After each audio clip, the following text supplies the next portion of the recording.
The 14th Gender-Based Violence Management Committee quarterly meeting has held. The event, which took place at the new Festival Hall, Government House, Benin City, had in attendance key stakeholders, including the Coordinator, Office of the First Lady of Edo State, Mrs. Edesili Enani Okpebolo, the Permanent Secretary, Ministry of Women Affairs and Social Development, the Executive Secretary of the Edo State Primary Healthcare Development Agency, among others. The meeting focused on strengthening strategies to curb gender-based violence across the state. The Coordinator, Office of the First Lady, Mrs. Edesili Enani Okpebolo, stressed the need for more counselors in schools to support students. She also disclosed that plans are on the way to ensure perpetrators of gender-based violence are held accountable. She expressed optimism that by the next committee meeting, the faces of convicted offenders would have been made public. The Ministry of Education had really done a lot on that by establishing GBV clubs in schools, secondary school, primary schools, and it starts from there. There's sensitization there, letting them know what is right, what is wrong. And, it did just take it forward.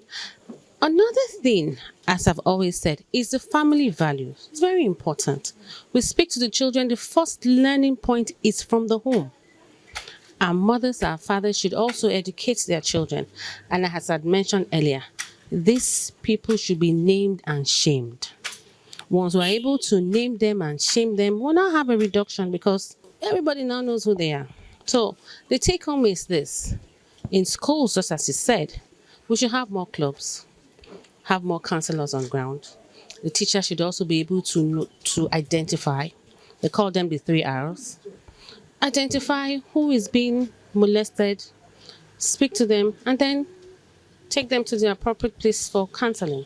That is my intention, that in the next meeting we will have been able to see the faces of convicted offenders. As I said, they are not guilty until proven guilty. Yeah. The Permanent Secretary, Ministry of Women Affairs and Social Development, Mrs. Joy Irunose Ihensehai, who represented the Commissioner of the Ministry, stated that due to the ongoing sensitization efforts, more people are now speaking up about abuse.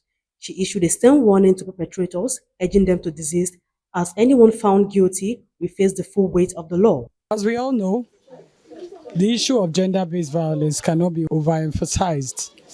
And a lot of cases are being reported in our ministries. The SAC Center is under us, and a lot of cases come every day. So, and we are always going for advocacy to the different parts of the city. We go to church, we go to the mosques, we go to the markets, we go to the different local governments, we go for radio advocacies, and these cases we are telling the people this is what's happening, and there's a VAP law in place. But we still have a lot of reporting. So if from what you've just asked, more people are coming to report as a result of the awareness we are creating everywhere. That when you see something, you say something. Those people defiling children, fathers to daughters, men to little girls, there is a VAP law in place, Violence Against Persons Prohibition Law.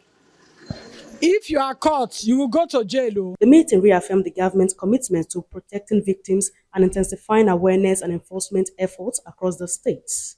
From Government House, Benin City, Faith Dibie, reporting for Afema Reporters TV.